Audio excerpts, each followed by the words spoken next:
Welcome to the Trader, a Traitors podcast. I'm Matthew, a writer and 100% Traitors superfan working in TV development. The Trader features deep dives into every episode of English-speaking versions of The Traitors, as well as contestant interviews and extra special bonus episodes like this one. Because the Traitors UK Series 3 was so fantastic, and because you guys, the listeners, have had so many thoughts and theories and questions and observations, we've decided to have a season overview episode where we respond to what you've been posting and sending us. And if you were particularly observant, you'll have noticed I said we, and that's because I'm joined once again by reality TV expert extraordinaire and somewhat of a traitor Hmm? himself. It's David Trader? Bloomberg. Did someone say traitor? Sorry, I David, welcome back. thank you. Thank you. Now, David has, of course, co-hosted 3 episodes of this season with me, but I was also joined by various other wonderful co-hosts along the way, and we haven't heard the last of them. Um, David, we're here to talk about listener questions. You've been seeing some of this on YouTube, I think, and kind of interacting, and I think you have lots of thoughts to share on this season. And I always have lots of thoughts to share. Yes, but yeah, especially on this season, I think there were pluses and minuses, as I suspect many of the comments will go into. yes, yeah. So coming up, we've got your voice memos, your YouTube and Spotify comments, your DMs, your emails, your names, addresses, bank details, uh, and David and I will do our best to respond to those. We might even have a huge bust up and get really feisty with each other. We'll Mhm. see. And of course, later in the episode, I will be drawing the winner from the voice memo competition. Ooh. Ooh, who's going I'm to be still mad winning? it can't be me. I'm sorry. I'm sorry. You never know. Your name may magically appear from the magical pouch. That wouldn't be Ooh. suspicious at all. So, David, before we get into the listener comments, we're going to have some stat time. Yes, some wonderful statistics. This series of Traitors UK has been the most successful yet here in Great Britain. Currently, including the live broadcast viewing figures and subsequent views on BBC iPlayer, the first episode of the series has had over 10 million views, which is phenomenal these days in the UK. Final And that only episode. counts the official ones. Well, exactly, yeah. That only counts the ones they can track. Yeah. And the final episode had a peak of 7.4 million, and that will increase over the next couple of weeks as all the iPlayer views come in. And that's compared to 6.9 million for Series 2, and weirdly only back in Series 1, 3.1 million at the time. That was exciting, so it's more than doubled in viewers. It's particularly interesting because the total prize fund for the winners actually decreased each year. I found a graphic online on Instagram. Someone had put together the prizes, which I hadn't noticed. Um, let's look at some game stats specifically. So these have been kindly offered up by Matt, who runs the I Analyze the Traitors account on Instagram. He says, "Hi Matthew, thought I'd share a couple of interesting stats on the latest season. This series has the most number of players at 25 at the start. I think usually it's between 22 and 24. I Of course, mean, yes, he's right. It does start with 25, but then before it even really begins, they get rid of three of them. yes, that is true. Including Jack, of course, who Yeah. doesn't really ever come back to the castle. Yeah. Apart from Jack, this has only happened one other time. I guess this is also a good point for me to say to listeners, we will be spoiling the whole season, of course. If you're listening to this and you've not seen the series, I can't understand why. But we will be referring to other series from around the world, US, New Zealand, Canada. We're going to be mentioning players' names. We will try not to mention winners of the seasons. That's our compromise, but we're going to talk about the names of other players, right? So there was a guy called Sam, a New Zealand one, was the only other person who ever didn't actually enter the house or the hotel or the castle. He's the player who was offered 10 grand in the very first episode to take and leave, and he did it. Poor Jack didn't get any of that here. Uh, this season of Traitors UK also had both the oldest and the youngest players. We had Linda and Freddie, who's only 20. Jake shares the title of finalist with the most votes against traitors at 6 votes. Pretty impressive. Shares this title with Bailey, who's a really important player in New Zealand, season 2. She also had 6 votes against traitors. The only player to have more than that is Evie in the second UK series. She had 7. And then a couple of last percentages that I thought were quite interesting. What Matt has done, I analysed the traitors, is come up with traitor vote percentage. So out of the, what's the percent of votes they ever had that were towards traitors? Jake's 50%, and Alexander was the same in this season. Before then, Trishelle, we're in US season 2, had 58% traitor vote percentage. I don't remember her being that great. I And don't either, honestly.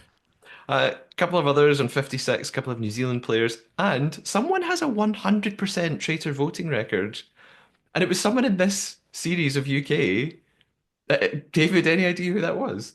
I mean, it must have been the first person to get murdered, Almost. or the second person to get murdered, I It was guess. the Because second player to be yeah, banished, and it was oh, Ellen. banished. Ellen voted, both of her votes were for traitors at the two roundtables, That's so right. That's right. 100%. And this happened a couple of times in New Zealand as well. Somebody who left first technically has 100% traitor voting percentage. There we go. Um, Since we're on stats, I just wanted to talk a little bit about the podcast and all the incredible things that the listeners have made happen. So we've had 50,000 podcast streams in the last month alone, as well as 20,000 YouTube views. According to YouTube, that's 4,200 hours of podcast viewing. Who knows how many listening hours? I didn't add that up. Pod peaked at number 5 on the Spotify TV and film podcast chart, and number 2 on the Apple podcast chart for Nice. TV reviews. I didn't know that. Not bad. Hey, and all the while I had to stop recording and go to Scotland for a wedding, and I started a new job in the middle of it all. Hooray! I made it out alive. Almost. We're not quite finished yet. Yeah. So we're going to move on to our first listener segment. I've taken all of your comments and divided them up into categories as best I can, with some little hello messages from our previous co-hosts sprinkled in along the way. In fact, we're going to begin with a few hellos from some familiar voices. Hi. Just want to say that I guessed the winner, Leanne, in episode 1. So yay me. Woo! Hi, Matthew. It's Jane from New Zealand, season 2. Thoroughly enjoyed doing the podcast with you for episode 6. It was a blinder. Thought the series was great. I thought the last two would be Leanne and Jake, but I really wanted Alexander and Frankie to win as well. It would have been great if all 4 of them won, but it was a great series and can't wait for series 4. Hopefully, I can come on the podcast with you again. Cheers, bye. Hey Matthew and the rest of the Trader fans, it's Neil. Thank you so much for having me as a guest. I had so much fun and hopefully maybe you'll let me back for Celebrity Traitors. Anyway, what a final. Didn't you enjoy it? I genuinely preferred Uncloaked. And I think it's because we get to see Claudia actually say what she thinks and how she felt and explain, more about her watching conversations from upstairs. I don't know. That was cute. But I hope you all had a wonderful season and see you soon. Thank you so much. It was really nice to hear you guys again. And yeah, Neil mentioned that he watched Uncloaked. I watched the final sort of reunion episode as Hmm. well. I think you've seen it too, David. Yeah. And the funny thing is, before we started recording, I said to you, hey, I actually like this one for once because it focused on the players and not the host and some random co-host who doesn't know what they're talking about. So this was actually enjoyable because it focused on the things it should focus on.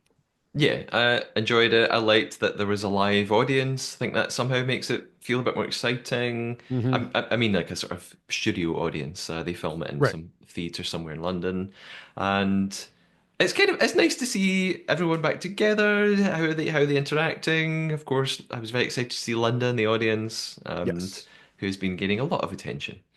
Uh, so I'm going to move on to just a sort of a general email about the show that I thought David might be quite interested in. This is an email from Declan, and he said, I think maybe there should be a disclaimer at the start of the episode just to remind viewers that how the players act in the game isn't a reflection of how they act outside of the game, and that the players are dealing with a lack of sleep plus paranoia. Yeah, I feel like we always try and say that. Shortly after, apparently, maybe this is a lie, David, you could be the fact checker here. Shortly Okay. after Survivor 46, the Survivor Instagram account had to remind viewers that Survivor is just a game and to stop harassing the players. That did happen. There were some people who, yes, they went too far. As we often, unfortunately, see certain stands go too far. They just, they're such huge. They get so attached to their favorite players that anything that goes against them, they lash out. Now, this is by no means the majority of people. But on a show that's big, when you have millions and millions of people watching, whether it's Survivor, whether it's the Traitors, a fraction of them are going to get to that point. And so if player A turns on player B, even though it's a totally legit move, and you're a huge fan of player B, oh, that player A is evil. And we need to like harass them and go after them. Now, the worst of these people are US Big Brother fans, in part because it's ongoing live and you get live feeds. And like someone can do something, and what will happen is people will start like putting in false Yelp reviews of their business to talk about how terrible they are. There was a real estate agent this happened to. People will start like sending messages to these people's bosses. Yeah, crazy. It just goes above and beyond ridiculous. Now, back many years ago, there was a situation where the eventual winner of a Big Brother season said something. He worked in a school that included children with mental development problems, and he made an offhanded reference to the little R words, and this caused his school to fire him. Mm. But he did not know that. I may have told this story at some point. I was the one who told him. When I was doing interviews, I didn't realize that no one else had told him because it was the morning after. Yeah. And after he ended up winning, he said, "I'm going to give a chunk of this money to the school." And so I said to him, "How do you feel? Are you still going to give money to the school since they fired you?" And he was like, "Excuse me now?" Oh God. But yeah, so but usually, that was his own fault. Yeah. As far as this stuff, we talked about on the finale podcast that people were attacking Charlotte and saying these horrible things about Charlotte, and I suspect it's mostly because everybody loves Freddie, Mm. and Freddie's a nice kid, and I think it's a lot of it was people who are upset that she threw Freddie under the bus. It's the Traitors. Everyone throws everyone under the bus. I think I responded to a comment today where people were talking about it. And I'm like, it's interesting how this wasn't being said about Harry last season. Yeah. I mean, and Harry was much more devious than Charlotte ever was. Well, I agree with you. Uh, I've heard people saying the opposite. I mean, I think it's just prejudice. It's just, I don't know what it's based on. People like, no, Harry just only did what he had to do. Charlotte's just evil. It's just like crazy stuff like this. But Yeah. And I mean, there also is a long running feeling. I am not going to take one side or the other because it is not something I have studied, but there's definitely a long running feeling that when a man plays a certain way, it's okay, but when a woman does, yeah, it's not okay. yeah, I will definitely say that the players react differently in shows like Survivor, and it is a well-known fact that an older woman will be punished in front of the jury much more often than a young man, even yeah, if they do exactly the same thing. yeah. That does not surprise me at all. Yeah. We've got another sort of quite sort of a general question, I guess, about gameplay in Traitors. That's not it's not really specific to this season, but I thought it was really interesting, and it seems like there should be a very obvious answer, but I don't know if there is. So this is from Jamie. This is an email. Hi, Jamie. Says, while watching episode 5 of this season, sorry, I'm a bit behind on my watching, seeing Anna reject Mina and Linda's seduction and thinking it ended up being a wasted night for the traitors, I started wondering what the benefit of the traitors ever choosing seduction is. We often see traitors choosing someone with suspicion on them already that they can throw under the bus. But what's the actual benefit to the traitors of doing that? That takes two actions, the seduction and the banishment, to get rid of one player, when it seems the goal of the traitors should be to whittle down the numbers as quickly as possible. Jamie suggests a few things. Is it to raise morale of the faithful? Is it to make the other traitors look more faithful after banishing someone they know to be a traitor? Again, yeah, I'd love to hear your thoughts and discussion on why the traitors should ever choose seduction if they otherwise have the option of murder. Yeah, I think my reactions are probably the same as Jamie's. It's to fake, it's to psych the faithful out in a way, Hmm. to make them think they're doing a great job and give the traitors almost a bit of respite. I feel like, and I don't know the stats on this, I feel like it's probably rare to catch one traitor after the other. So maybe the traitors feel like it gives them a bit of breathing space. And especially if, like Jamie said, if they can turn on their own, makes them look like faithful, makes them look less suspicious for a night or two. But yeah, it is a great question. Why bother recruiting at all? Why not just constantly murder I unless you're think, forced to recruit? yeah, I think that sometimes there's no point, like the Anna one.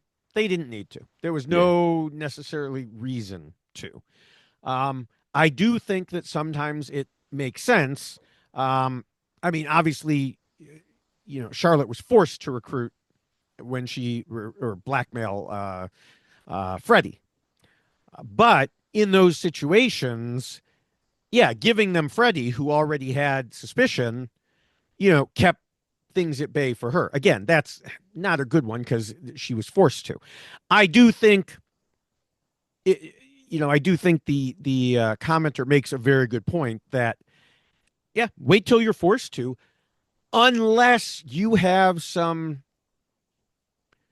great alliance or idea that yeah, but I, I guess it's possible, but or if you're worried that the other trader is going to come for you and you need some backup, so you bring in a yeah, trusted ally. But the problem is you need the other trader's agreement, yeah, consensus on bringing it in. yeah, So, this goes to, without mentioning too much details, a situation that's happening right now in the US, which is that there's one trader who is way overthinking the whole recruitment thing.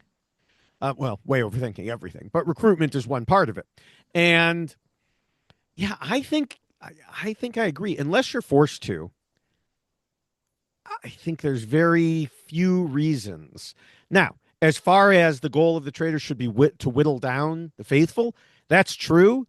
But also remember, production has a set number of episodes that they're going to show. yeah, So one way or another, if you start whittling down too much, something's going to trigger where there's a death row. yeah, And oh, tonight you don't kill, but next night you do. So one way or another, production's going to keep you on track. yeah. One other scenario I can think of, and this is very specific, but we've seen a few seasons now where there are players who have a relationship outside the game, like two sisters this series. Mm-hmm. Now, they told everybody that straight away, but we've had couples before. We had Ross and Diane, mother and son last series.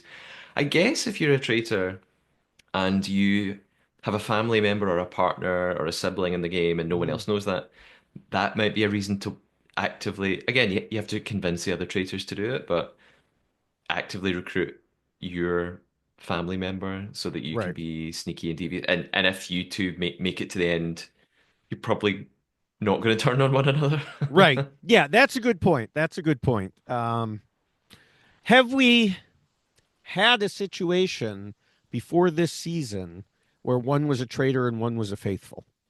You know, Yes, in Canada season 2, which just a few months back. okay. Yeah. So next sort of group of questions I are was thinking all. UK, but yes. Yeah, Oh, okay. sorry. So in Yeah. No, it's UK, okay. with Diane, kind of Ross in series two became a traitor, but Diane Right. was already gone by that point. Right, So right. And he used it to grill Harry on who decided to kill Diane. This is a random question that I have no reason to ask you. Yes. yeah, that's right. I forgot that. The next group of questions is all about the casting of the show. If I can face it, I'll put in a magical graphic here that says casting. I probably won't do that. So, to start us off, we've got actually a voicemail from previous co-host. This is from Magiker. Hi, Matthew. This is Magica calling in. Congratulations on another great season of the Trader podcast. I just wanted to give some final thoughts as we reflect on this season. I think a highlight for me is actually the casting, because I am now, like a lot of people in the UK, watching the American season filmed, about the same time with the same tasks. And it is a very different show. Can we just be clear about that? It is very different. These people are coming in, they've got personal beefs, most of them know each other, all this stuff going on behind the scenes, all this interplay, none of which I'm aware of. I don't know any of these people apart from Bob the Drag Queen from RuPaul's Drag Race. So, I'm just going to give a shout out to the casting team on the UK version. The way they cast it, the way they put these people together, and then things like the little twist, the seer twist, that wouldn't have worked if we hadn't had such a compelling cast of players. So that's my highlight. Normal people playing this incredible game. Hope you have a great wrap up episode, and I will speak to you soon. Thank you, Magiker. And I'm glad you sent that message because I've seen so much criticism of the cast this season. They're boring. I don't like them. They're so unlikable. Not as good as season two. I mean, they're not as I'm sorry, they're not as good as season 2, but that was lightning in a bottle with Yeah, season 2. I'm very surprised that Magiker isn't familiar with Ivar. I mean, he is obviously a high-ranking and well-known of course. royal over there. Yes, So, we're all. He's a household name. yeah, I would think, but yeah, they are UK and US are two very, very different shows. Mhm. We've talked about this a little bit before, and I mean, I don't know some of the players on US. Anyone who listens to my recaps, I'll be like this person, and someone I don't remember walk into breakfast. And it's mostly the housewives and other Bravo type celebrities, but they are there for. Some are there to play the game, some are not. We'll talk about this more when we get to this week's US episode, but there was an interview with the player that was murdered last week, and that person said in the interview, well, I told production they need to stop this from happening because audiences don't want to see this. Audiences want drama and this and that. And it's just like, oh, shut up. You're there to play a game, not to promote yourself. But that's the thing. This is a different show there. And you can even tell with the reunion. The reunion is hosted by a guy who hosts, I guess, like housewife type reunion shows. Yeah. And so, yeah, there are some people there who are going to play the game. Some people who are going to play the game but know they're probably not going to win, so they're just trying to make as much TV time as they can. And others who have no idea how to play the game, didn't know it was a game, and just want to wear their fancy dresses and, get whatever time and promotion they can get. Yeah. So this is why as much as I love seeing certain Big Brother, Survivor, and other people show up, whereas we wouldn't have seen them before, my heart still lies with the normie game, the regular person game, where people are actually playing to win money. Yeah. And of course, later this year we'll have the British celebrity version at some point. We don't know the date yet. I think that will lie somewhere between the two ends of the spectrum. It probably won't be reality stars. It'll be TV hosts, sports people, actors, comedians. So I think they will be fans of the show. I think every celebrity cast on the Mhm. UK one, I think, will be really aware of the show and will probably try and play it really seriously. Again, we've talked about this before. They will probably play for charity. They won't win the money themselves, but they will be paid a fee to be there. Right. So it'll be interesting to see how that feels. Um, the next few comments again are all about casting. I'll read them all together. These are all YouTube comments, and then sort of collectively we can maybe have a few thoughts on them. So this is from Liz Thornhill on YouTube. She is my thoughts on Charlotte with her Welsh accent. I don't think she would have been chosen to be on the show in the first place if she used her regular accent. And Charlotte talked about this a little bit on Uncloaked, I think. Right. The producers need to keep looking for new mother son, boyfriend, girlfriend, sister type gimmicks for each series. Love the show, listen to all your podcasts, and I might be your oldest listener. I'm 73. That's cool, Ooh. Liz. You should go on the Traitors. You could be the oldest Traitor.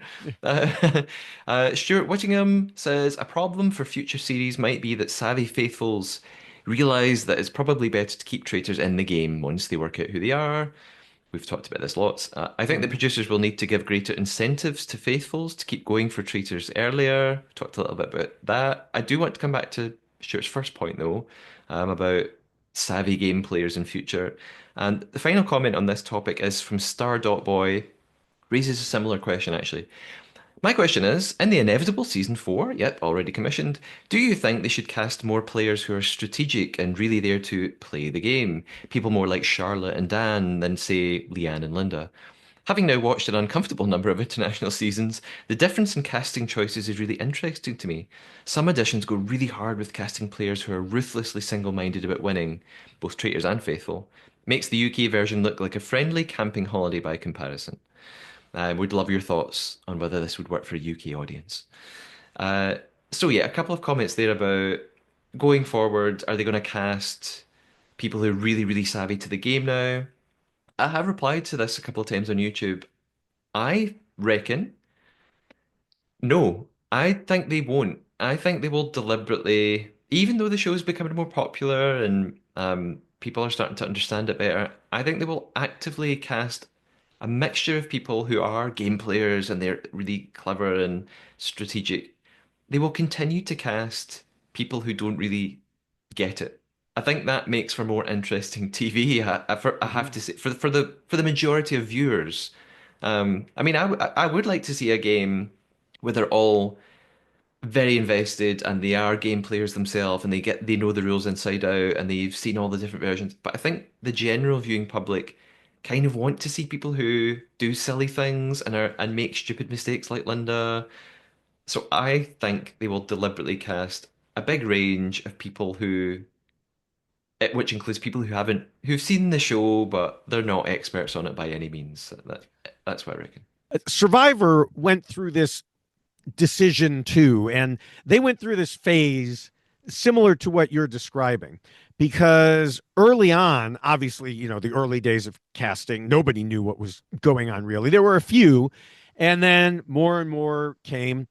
But there was a large phase where they were casting what we called mactors, model actors. People who wanted to come on, look good in their bathing suit, and then hopefully, go from there to become well known. And then they started casting just people they saw in bars or cafes that and these were just totally clueless people. It wasn't a good show necessarily. I mean, there were a few people that dominated, and then eventually it came back around to where we are now, which is everybody on the show is to some extent or another a super fan. They know the game, they understand the game. Are they all strategic robots? No. And that is where the casting has to focus. I think you don't want a bunch of dummies who aren't going to have any clue, but you can get people who understand the game yet have differing opinions on how to win it. Yeah. So, you can get people who want to be a faithful and want to be the detective that tracks down the traitors. That's fine. You want to do that, that's fine. And then you see the conflict when one of those people gets recruited or there's a recruit attempt. You can get the really, the game bots who are going to go in there and really try to strategize without realizing, oh, you have to pay attention to how you socially interact with people. Not that I'm referring to anyone from this season.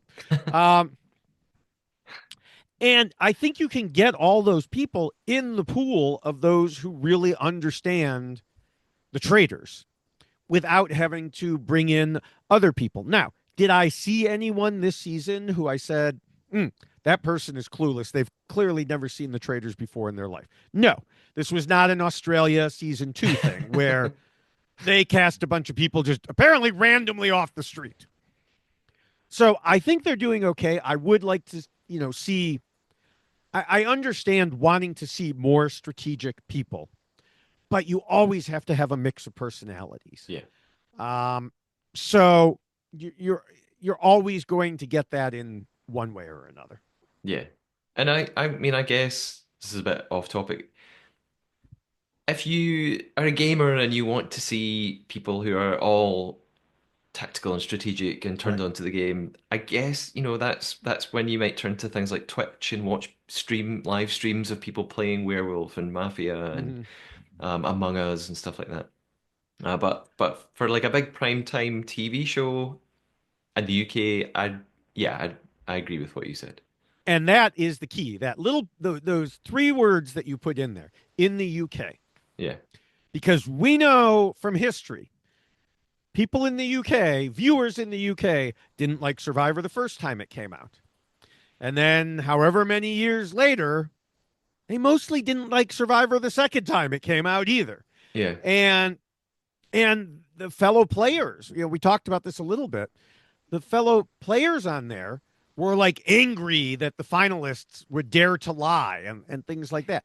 I can't speak to it from a psychological perspective of people in the UK in general, but for some reason, there just seems to be this bias against strategic gameplay. Yeah. And I think, that's why your big brother is so much different than our big brother. Yeah, exactly what I was thinking. Yeah.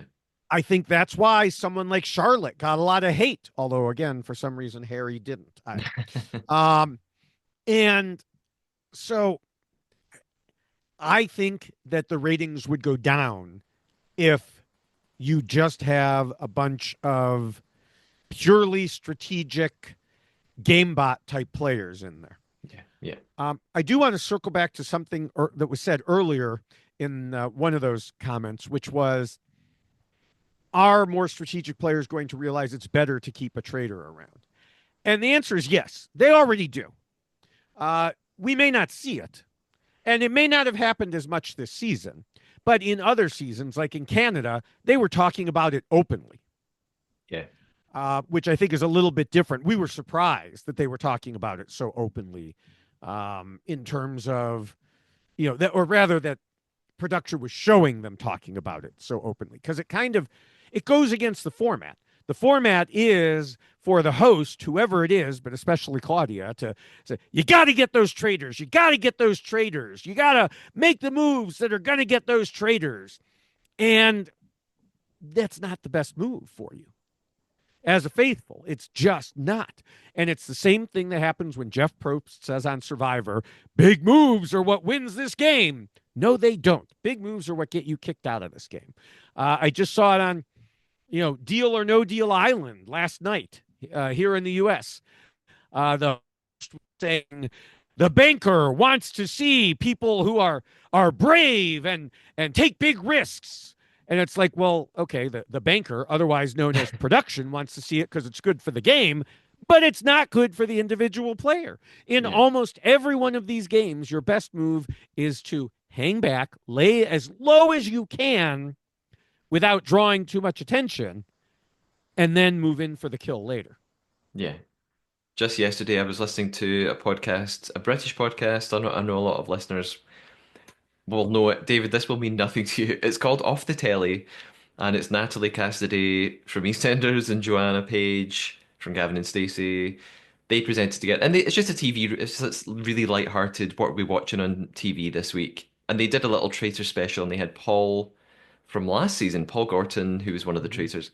They interviewed him, and even he was openly acknowledging the traitors is ironically is not a find the traitors game. It's a survival game. It's a survive Yeah. as long as you can game. And he talked very openly about actually this is how you ought to play it if you want to win. So I mean, all we have to do is, look at Leanne. Did Leanne find a bunch of the traitors?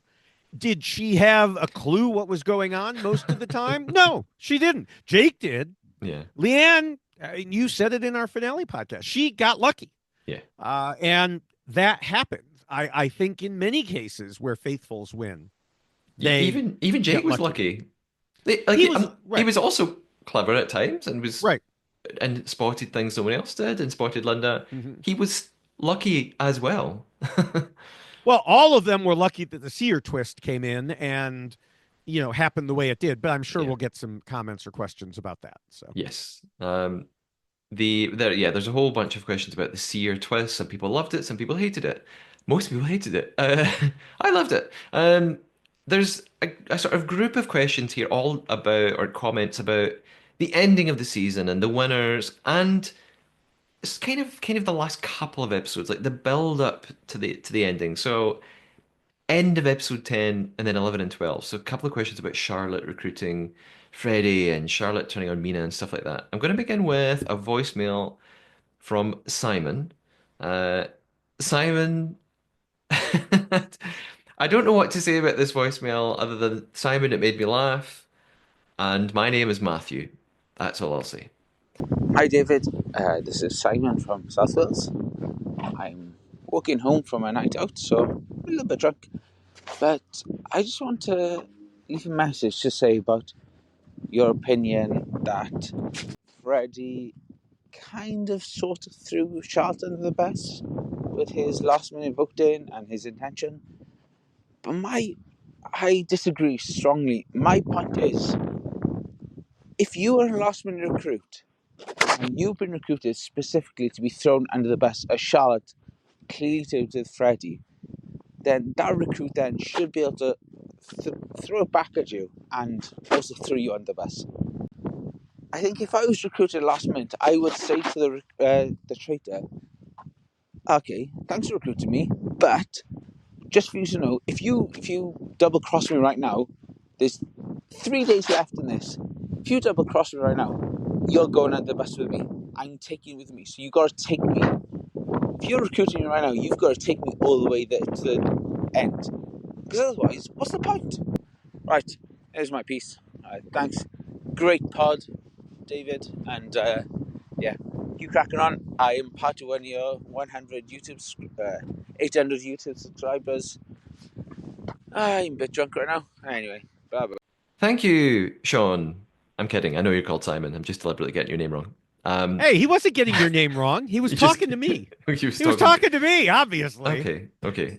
You've made a much more lasting impression. I'm just kidding, Simon. Thanks so much. So yeah, I guess just to clarify, I'm not. Maybe I expressed myself wrongly before if we talked about this, or it was you, David, and I take nothing to do with it. I'm not. I don't think Freddie did something wrong. I actually understand Freddie maybe suddenly realized what had happened. Charlotte's just recruited me to get rid of me instantly. I'll show her and I'll use my remaining vote. Right, that's fine. That's within the rules of the Mhm. game. I understand why you would be mad. I guess what it might be more interesting to discuss then is, did Charlotte make a big mistake? Should she not, or should any traitor in this situation, should they not foresee this coming? That if they recruit a traitor simply to use them as bait or a scapegoat, shouldn't they then expect a bit of backlash from that scapegoat? Like, is it kind of I mean, Charlotte's fault? I mean, they probably should expect it, but I don't know what else you can do. This is a situation where it's a forced blackmail, forced by production. Charlotte had no choice in the matter other than who to recruit. Yeah. And whoever she recruits, Does she trust them enough at that point to split with her? Or is she going to try to get rid of them as she did with Freddie? And I think you have to assume that they're going to turn on you much like she turned on Mina. We have yet, spoiler alert, we have yet to see in any English language speaking version a situation where more than one traitor won. Yeah. And so, until and unless that happens, frankly, I think we'd have more faithful situations where it would get down to one if there were any way to, for one to vote the other one out. So I think that he was perfectly well within his rights to do it. I think that she should have prepared for it and had an explanation. Yeah. But that's about all you can do. Yeah. And other people have mentioned this on YouTube. There are so many comments that I couldn't include here, but listeners, if you want to get involved in that chat, YouTube has lots of comments, lots of people debating this. I'm going to go straight to another voicemail from Kevin. Hey Matthew, it's Kevin here from the fourth episode, which seems so long ago now in terms of everything that's happened.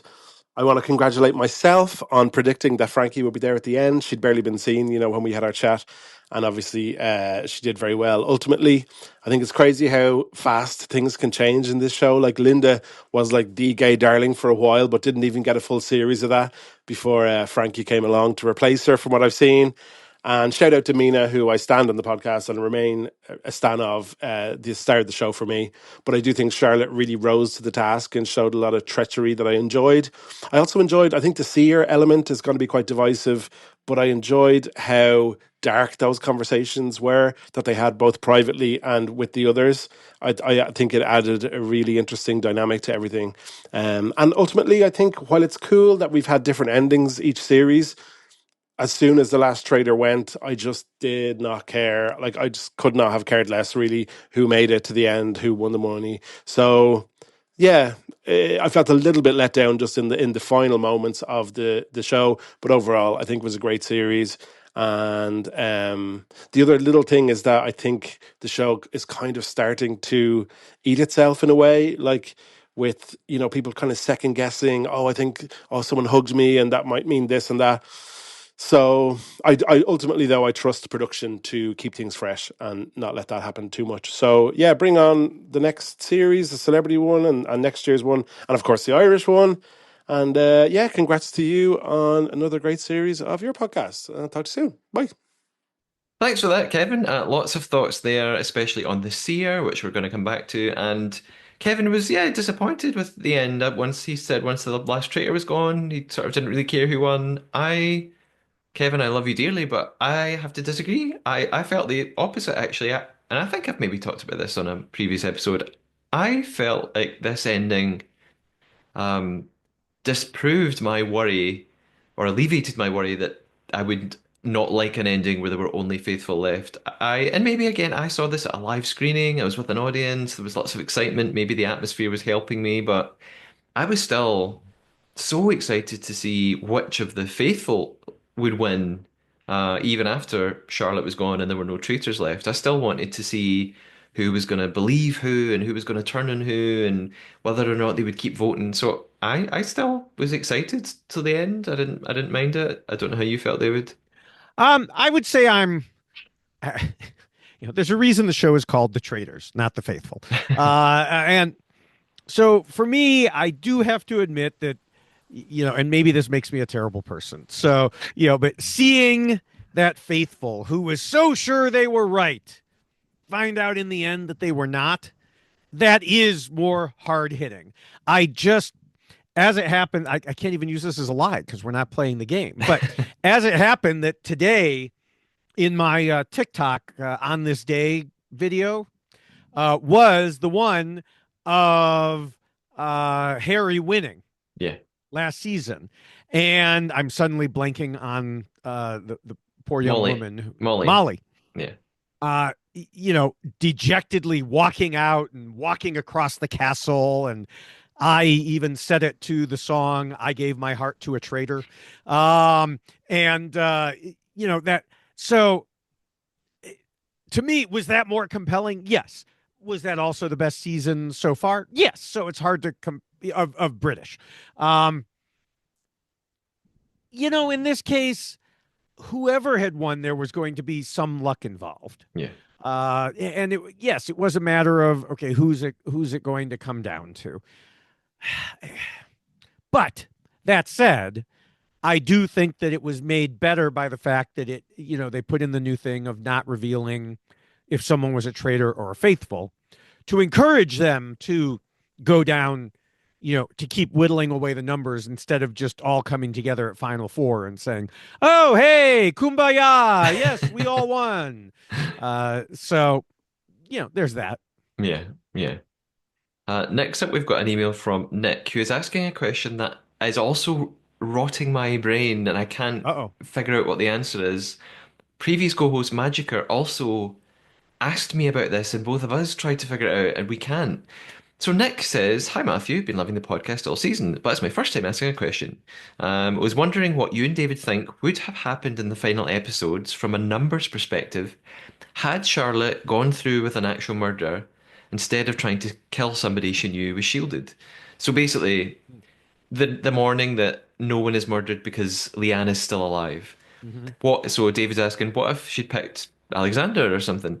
There'd have been 5 players left for episode 11, and then only 4 at the start of the finale, even without a murder on that last night. I was shocked when Claudia told us she could both blackmail and recruit on the same night, so close to the end of the game. So basically, how would the show have worked if going into the final episode there were only 4 people? And I can't figure it out either, other than they just don't have a banishment and they just tell them, "Hey, you made it to the end. We cut straight to end game." Or, and I think this is very unlikely, or that they just have 11 episodes and not 12. I can't imagine the BBC not sticking to their 3-3-3-3 format. So yeah, That's I a good. don't. It does make me wonder some of the ins and outs of production, because normally a show is contracted for a certain number of episodes Yeah, and they have to adjust accordingly. Survivor did it this past season, where CBS contacted them and said, "Hey, can you add in one more episode?" It was before filming started, and Survivor said, "You're giving us more money, so sure." And they just changed the way a couple things worked. In this case, though, you have less control at that very end game point. So that isn't. I honestly had not considered that, but they had final 5. They banished. Okay, so the final 5 were Frankie, Jake, Leanne, Leanne, Charlotte, Alexander, and Charlotte. Alexander, and then you had Freddie He as left in the penultimate episode, yeah. right. But first they had to murder someone, so they murdered someone,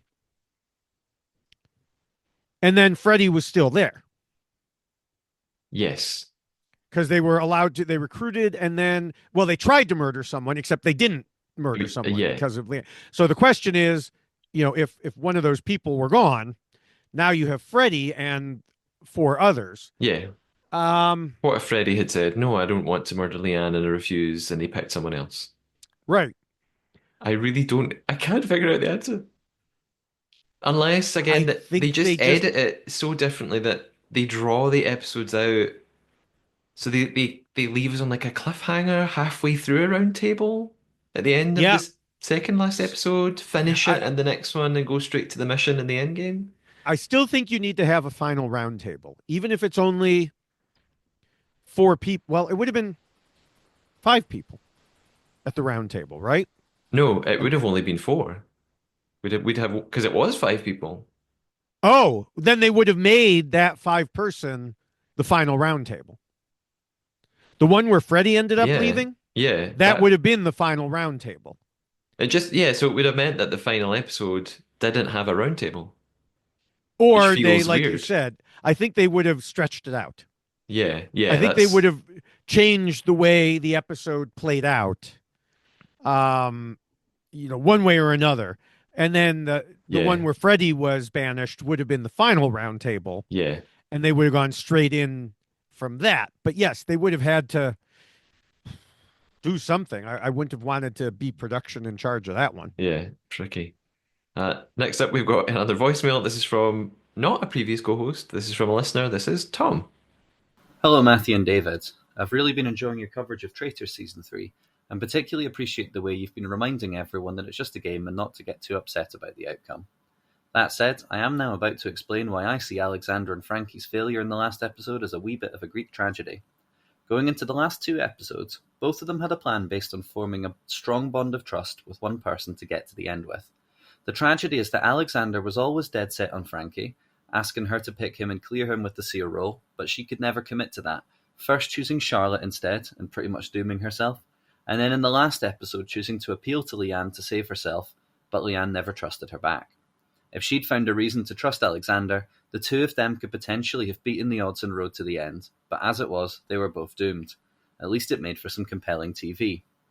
As for the controversial seer role, it kind of ruined Charlotte's game, but the drama was pretty great for the viewers. I don't see them reusing it, since it already had the most dramatic payoff it possibly could have, and it kind of made Charlotte's loss inevitable from the moment Frankie picked her. The changed rules for the final vote should stick around though, as it really heightens the drama, and I think Mina was playing towards it from episode 1, always planning to take a traitor buddy into the end with her, knowing that she'd never have to throw them under the bus because their status wouldn't be revealed anyway. Charlotte turning on her immediately was potentially another traitor's tragedy, but her game was also really strong, and I don't think anyone should be mad about it, especially when it made for some great on-screen drama. Anyway, thank you so much for the coverage of the season, and I'm about to embark on a Traitors deep dive, go back and watch all the English language seasons that I haven't yet seen. Tom, thank you so much. Bit of a Greek tragedy then for Frank and Alexander. I like that analogy. And again, I keep saying this. Tom talks about the seer. We've got lots of thoughts on that coming up. But Tom likes the hidden reveals at the end, the last Mhm. person not announcing.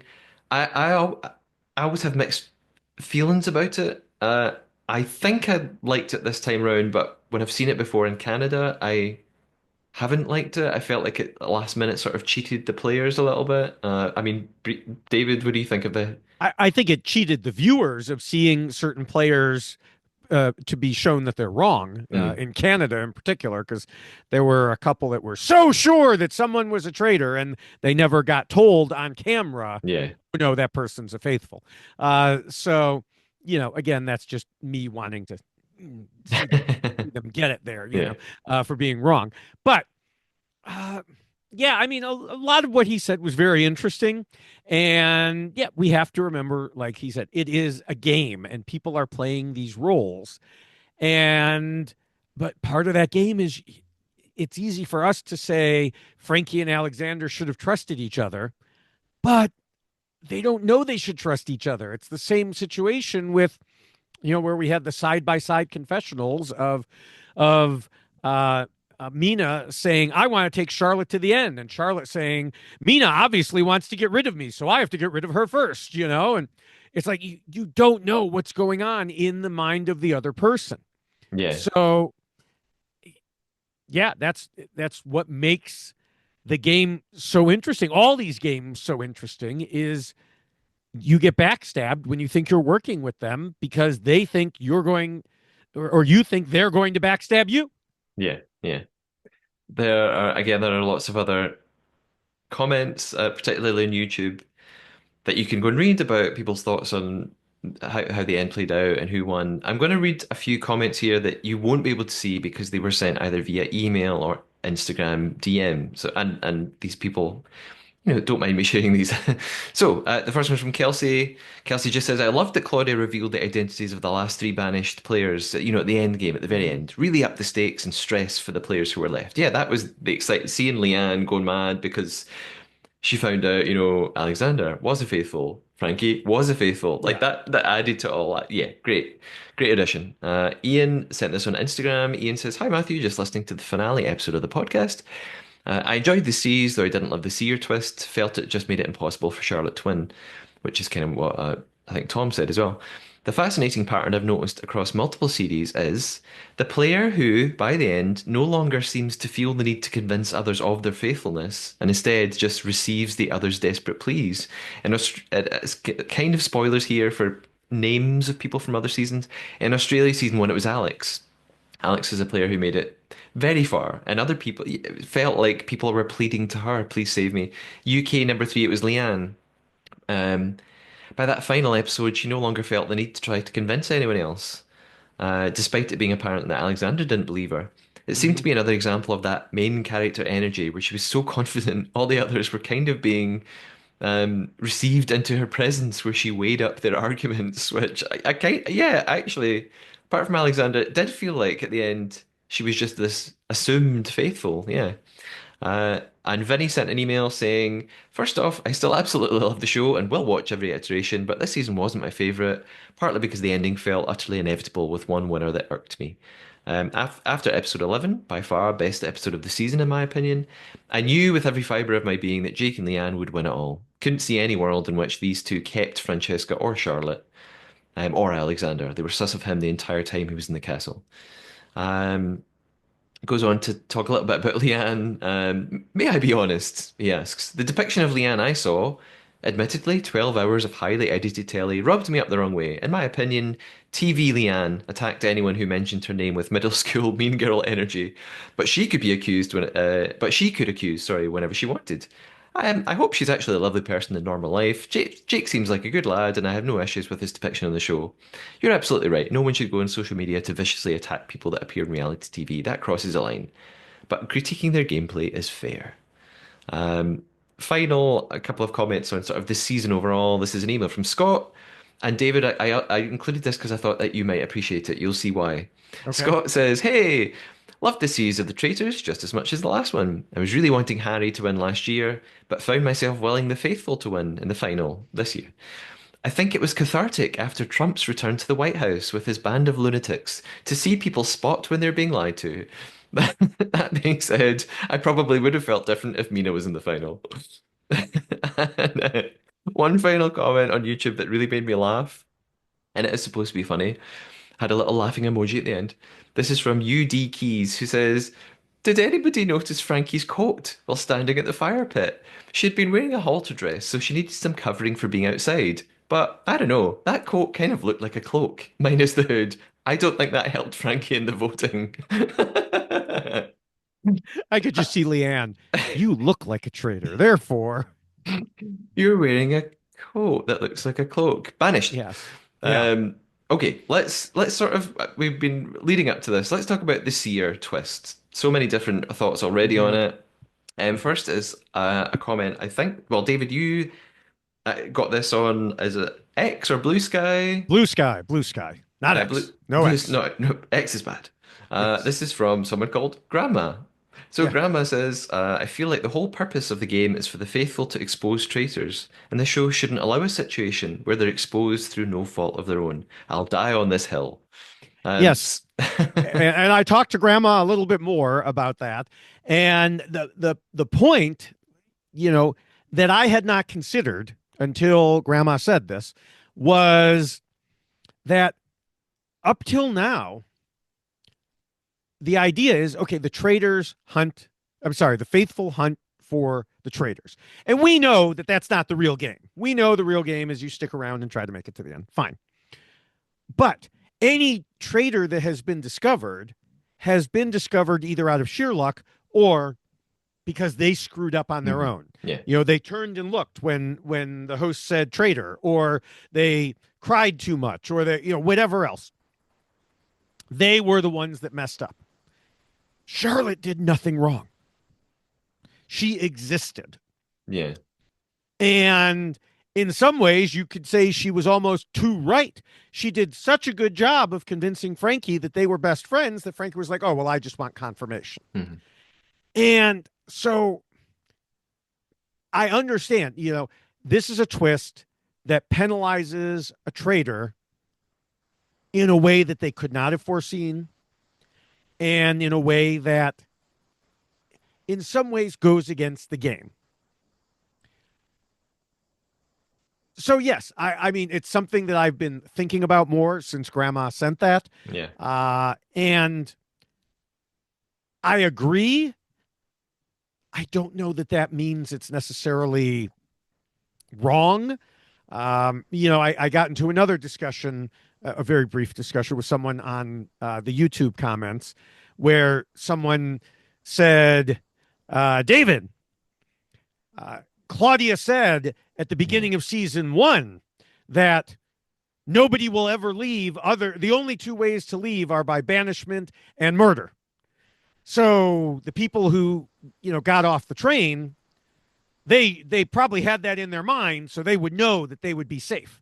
Except that, as you then pointed out, well, it's changed, because Jack never got back in, and things change. Twists come in. It's happened in Survivor. In Survivor, it used to be you get the most number of votes and you're voted out. Well, then they created the immunity idol, and suddenly, oh look, haha, I have this. You can't vote me out. And then they briefly invented the immunity idol canceller. And someone was like, haha, you can't vote me out. And someone else said, oh, yes, we can. And so, If we were playing the line game, I would be sure I that know. was your lie, that there was I an know. immunity idol canceller. Yeah, I hate to waste it on you here, but yes, it's true. And so, these games, they evolve. Mm. And so you cannot necessarily take certain things for granted unless you have read the rules and it is written in stone there. Yeah. And most of the time it is not. So if you get to a situation and there's a twist that says, well, I can, this player can tell you who it is, you just got to kind of live with it. And I mean, maybe this leads into the other comments about whether the seer was good or bad before Yeah. I talk more about that. Yeah, I feel the same way. I completely understand Grandma's point. And normally I am a bit of a pedant for the rules and Mm-hmm. sticking with the sort Me of too. don't know, the world of the game, or the Yes. and when I first heard about the idea of the seer, I hated it. I mean, when I first heard about it in Werewolf, I thought that just ruins the game. But what I would say is, yes, Charlotte was kind of outed through no fault of her own, but it does happen in a secret meeting. It doesn't happen in front of everyone. So it's only one person who finds it for sure. It was still up to Francesca to decide what to do with that information. I mean, surely she's going to tell other people, Right. at least one other person. It's still up to Francesca to convince everyone she's telling the truth, which I guess in the end she didn't necessarily do. There's a whole thread on the YouTube video, I think for our final episode Mm-hmm. recap, from a user called Zipker124. So I would go and check out that thread. It's Zipker's suggests this possible plan of action that Frankie and Charlotte could have taken. I've responded to Zipker. It's quite complex, so I'm not going to read it out here. It's all Yeah. about a theory that maybe would. I don't think it would have worked, but it's interesting Right. to And think about it. I haven't responded in there because I thought we might talk about it, but I don't think it would necessarily have worked, and it would have been a very, very big risk for Francesca to do. Yeah, So it's one thing for us to sit here and say, okay, you could have done this and this and this. That one in particular, so complex, I don't know that any player could have been expected to do that. yeah, Whereas what we talked about, or what you talked about, and kind of convinced me last week or last episode, was that, could Charlotte have handled it differently by coming in, letting Frankie speak, and then being all shocked? Well, even Charlotte said in Traitors Uncloaked, that's what she probably should have done. yeah, yeah, But I think the seer, because of the way it went down, killed both their games.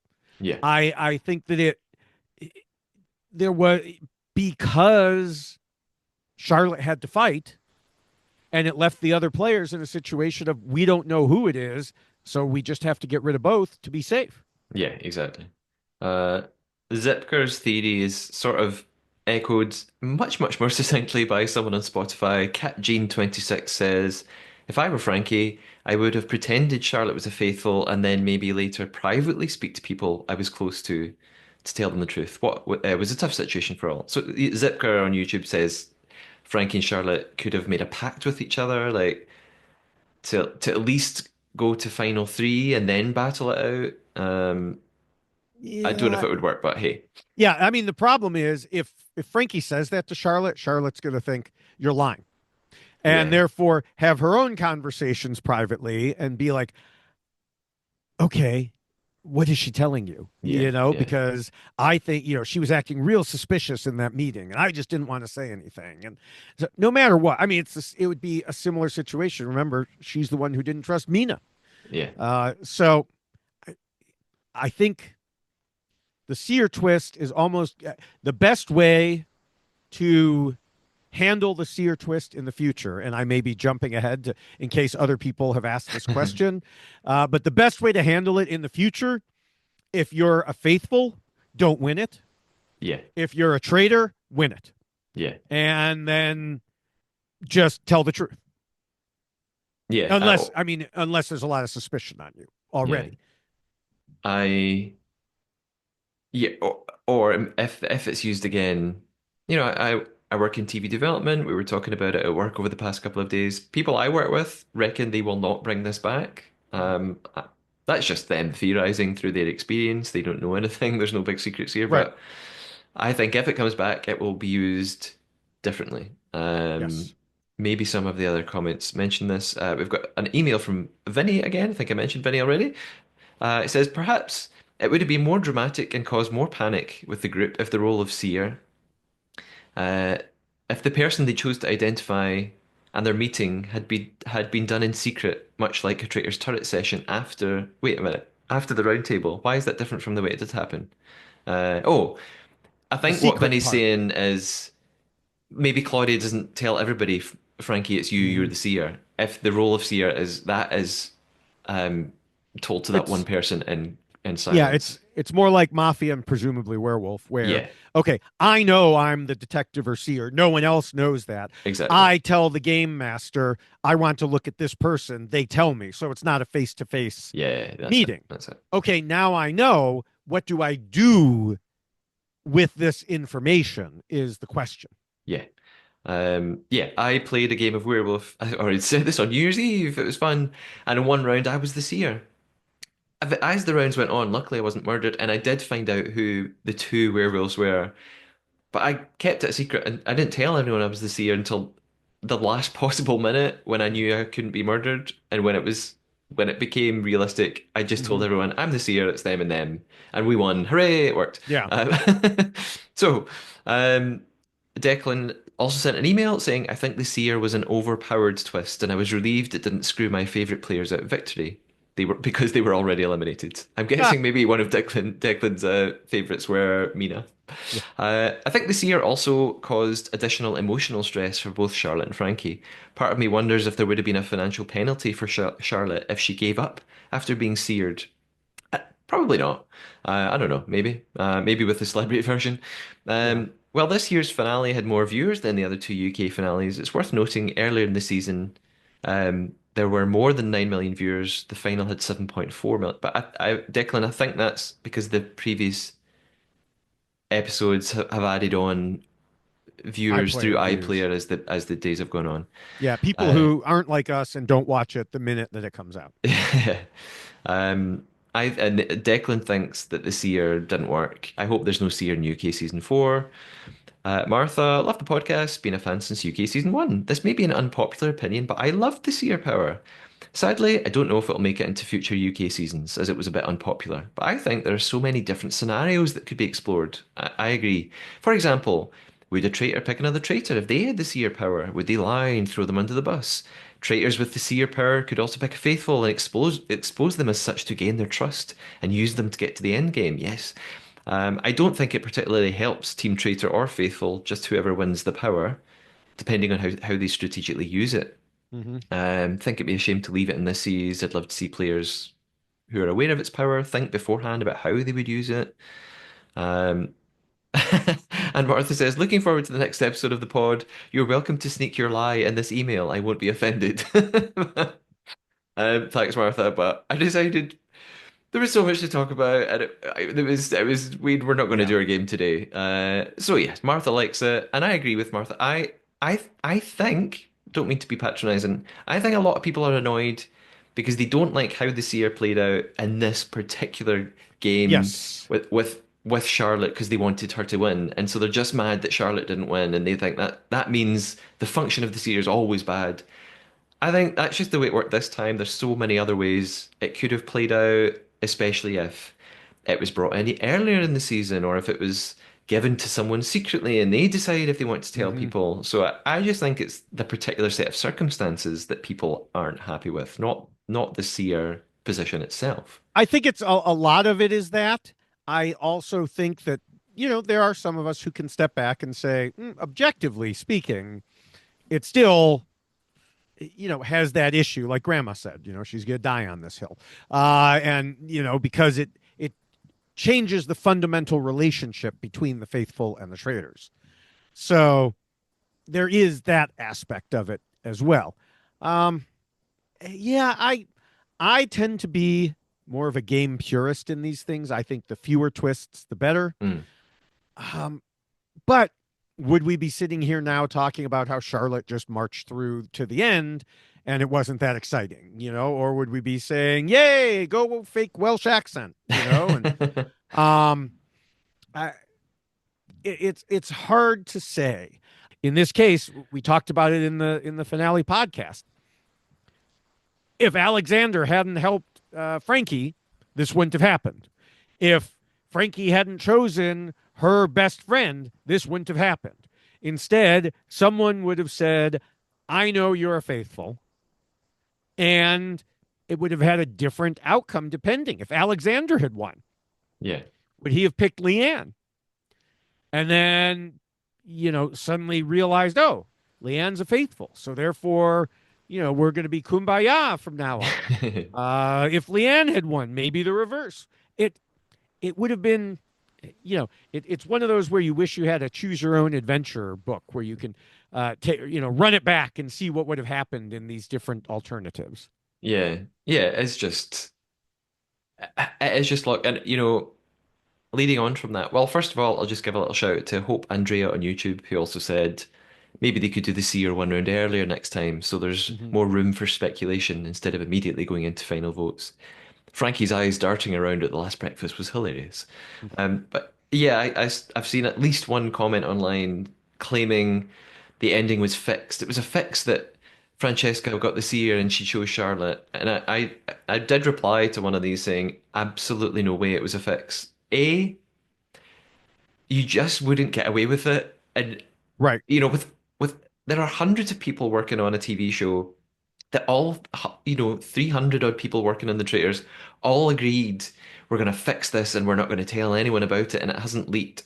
Moreover, that they could convince Francesca, stop filming, Francesca, we need you to pick Charlotte because it's Mm-hmm. going to make better TV, as if she would agree with that, or not then t sell her. Like, what has she been paid off by the BBC, like, to not Yeah. tell this big secret? That you just couldn't interfere like that and it not leak and be found out and the show was cancelled and it's a disaster. I mean, there have been people in my over 24 years of covering reality TV, over 24 years of people saying it's fixed. The outcome was fixed. This happened, that happened.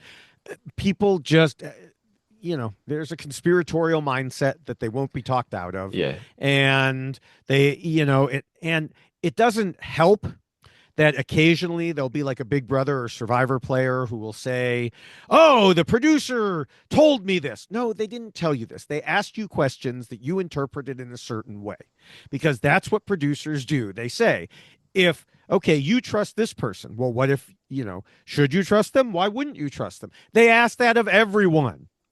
Yeah. They try to get every different way, and that's how they get all these clips of the players saying, well, if this person was lying to me, then, but some people don't understand that. And some viewers certainly don't understand that. Luckily, it's a relatively small portion. Yeah. I mean, I can mention this now. I think up until recently, I have already mentioned this on the podcast. I worked for the company who make The Masked Singer UK, and just recently, one of the episodes made headlines because I don't know if you've seen this, David. One of the singers was unmasked. It was Macy Gray, and when she was voted off, she stormed off the stage in a bad mood, it took and it was really uncomfortable, and the judges didn't know what was going on. So it was all over social media and the press. And again, a lot of people online saying they just did this, it's all fake, it's not real. I was there. It was not a fix. That is real. Like that they did not convince Macy Gray to pretend to storm off for ratings or Oh, and something. isn't it convenient that you no longer work for that company? So what you're saying is they paid off everyone and then let them go. I see. Okay. Yeah, yeah, of course. Yeah. I've sort of reached the end of the listener questions that I have for us. Again, YouTube is full of lots of comments. Hmm. Spotify has comments as well. You can go and engage in these discussions there, put your theories forward. Um, but for now, I thought we're sort of, I think, ready to put the series to bed, I guess. One important thing I do have to do right now is I've been promising this all season. We had a couple of Oh, voice yes. messages there and I have been saying all season of the pod, I will pick a winner to win the Traitors board Ooh. game. So anybody who sent in a voicemail, I have put your name in Magic Pouch. I'm trying to show this. There are several pieces of paper in here. I'm not making this up. So But I'm going to do pick they one all now. show different names? That's the question. It's I Fix! Fix! After I pick the winner, I will pull out other ones and show the names if you want. Um, David, I'm going to ask you to um, Drum roll. drum roll and or give me a countdown. Tell me when you want me to pull a name out. 3, 2, 1. The winner is The winner is Eve. Eve! Now, Yay! Eve, well done. I've written NE. NE is a little note for me saying no email because I foolishly deleted some of the email addresses of the people who sent in the voicemails. So Eve, please, I hope you're listening to this so I can contact you. So yeah, Eve sent in a message a few episodes back. So Eve, I really hope you're listening to this one. Please send me a message on Instagram or email or something. Or send me another voice message. And I will figure out how to get your prize to you. Well done! Hooray! I Yay! will prove this is not a fix. Tom, I'm really sorry it wasn't you. Well, maybe Tom's the backup if you can't get a hold of Eve. Harriet, I'm sorry Harriet. it was not you. Okay, Tom, you're the backup. Harriet, you're third place. There we go. Um, So, what else do we need to remind listeners of? Firstly, US. Traitors US is ongoing now, and if you're in the UK, you can watch it on BBC iPlayer. We've already covered episodes 1 to 5 on the Trader. The episode 6 recap will be here later this week, shortly after Hmm. it airs. And as for the rest of 2025, I think we have a lot coming up. Hopefully, Canada and New Zealand season 3. We don't know for sure if they've been renewed. Um, we've got Ireland season 1, of course. We had Yay. Kevin mentioning that in his voicemail.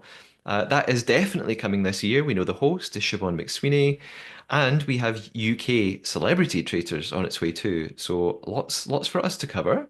I want to take a moment to mention the Traitors Live experience. I think I've already mentioned this on the podcast. You can Hmm. now buy at least pre-sale tickets if you signed up to for sort of early access to the tickets. If not, I think general sale is approaching very soon. It's a sort of live experience. You get to go and play the game.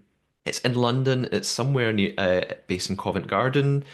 They haven't released the exact location, but it's very central. You can buy tickets online. I have booked tickets. I am going to play the game.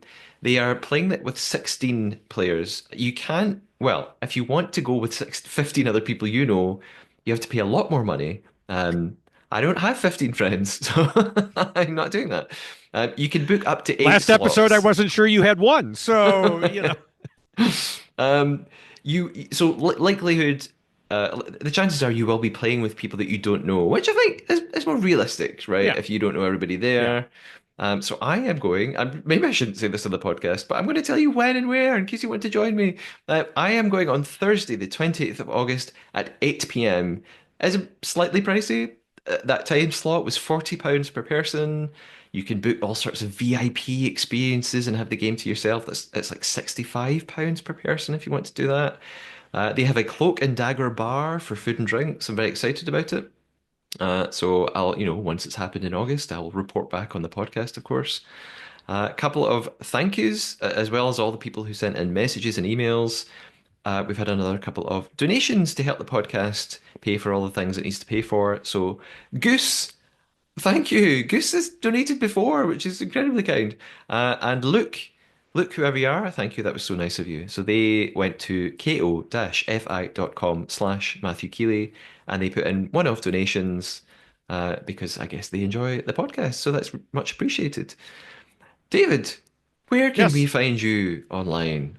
Oh, everywhere. But the easiest way is to go to Linktree/David Bloomberg with a dot before the EE in the URL there.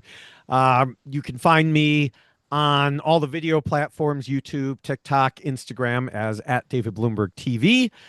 Still posting at least 2, often more videos per day. Reality TV covering. I'm pretty much done with Traitors UK now, but plenty of Traitors US. I've had at least 1 or 2 per day this week of Traitors US. Some Beast games, Deal or No Deal Island, Survivor flashbacks, things like that. And so there's there. And then, of course, on Blue Sky, where I think I'm about to hit 4,000 followers, still trying to claw my way to where I was on old Twitter. And that I'm at David Bloomberg on Blue Sky. The difference between Blue Sky and old Twitter is a lot of those were probably bots. And, I post something on Blue Sky and I get responses. I post stuff on Twitter and I barely get acknowledgments. So, Blue Sky, much better place to be. I'm still encouraging people, including you, Matthew, to come there and join us. Yes, I know. One day, maybe. Thank you, David. And as for the Trader, if you've enjoyed, please subscribe and leave nice reviews and follow and do all those things that I'm always asking you to do. And you can follow on social media for extra little bits of info and videos and fun things on Instagram, TikTok, and YouTube at the Trader Podcast. And again, we're around 870 YouTube subscribers right now, which is huge growth in the past month. So that's really, really cool. Thanks so much for everybody who's followed. 1,000 is the goal. That would be amazing. Maybe by the end of the US season that'll happen. Who knows? And of course, you can leave comments on all of those platforms. You can engage with other fans in a nice way. And you can even email me at thetradarpodcast@gmail.com. If you could leave a voice message, and maybe you're going to catch up with US traders now and you want to share your thoughts on that, please do. Voice memos can be left at memo.fm/the Trader Podcast. I'll have to come up with some other new competition to entice you to send those in. Yeah, but you'll have to send them all the way to the States then. Well, that's So. true. Yes, the prize will be Or you'll have to something have me go digital. out and get it. Yes. Oh, yes, I could make David go and buy something for me and post it. Final thing for the Trader for now is just a reminder that I have a psychology special episode. It's full steam ahead now. I'll be recording that on Saturday, the 1st of February, with research scientist Suzanne Zedick. She's a scientist in the field of psychology, and I've already had a few listener questions for that episode. So anything to do with the psychology, the mind games, the mental torture that the players go through, or just the psychology of the game itself, the way that viewers interact with it, anything in that realm at all, send your questions my way and I'll pose them to Suzanne. In fact, she sent me a rundown of all these really amazing areas that she'd love to talk about. It's really, really fascinating. I can't wait for that episode. So that will be with us very soon. David? Yes, you have a busy weekend as we talk and then you talk to her. So yeah, I thought that with UK Traitors being done, I was going to be back to chill mode, but that's not quite yet. I'm still doing like 3 episodes a week. Next week can calm down a little bit. UK's over. David, the British part of me is saying goodbye to you. American Matthew is still here, and that's right. we'll be back. You'll bring your root beer and just come on to the US to talk about players you don't know, and the housewives you don't know, and think, Yeah. although not so many of them anymore. I I might swap my green traitor's cloak for a US flag. Or would that There you be go. would that be a terrible thing to do and I'd get lots of hate comments for doing that? I mean, probably, but who knows? If you've been listening to UK, thank you so much. Join us for the US coverage. Come on, it's good fun. Until then, keep us on your radar. And stay traitorous.